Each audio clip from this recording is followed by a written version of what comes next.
విడుమొరటోడు అని వాళ్ళు వీళ్ళు ఎన్నెన్ని అన్న పసి పిల్లవాడు నవ్వాడు.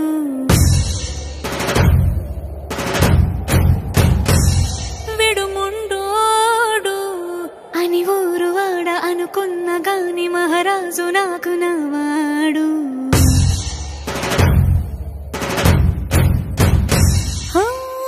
మాట పెడుసైనా మనసులో వెన్న రాయిలా ఉన్నవాడిలోన దేవుడెవరికి తెలుసును నాకన్నా. సూసేకి అగ్గిరవ్వ మాదిరే ఉంటాడే నా సావే.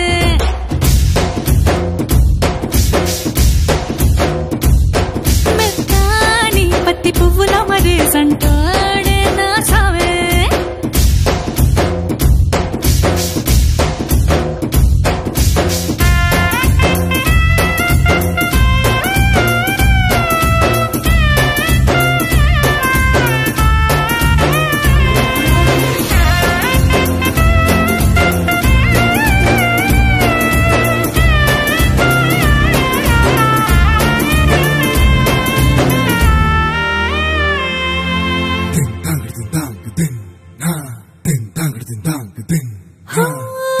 ఎర్రబడ్డ కళ్ళలోన కోపమే నీకు తెలుసు, కళ్ళలోన దాచుకున్న చెమ్మ నాకే తెలుసు.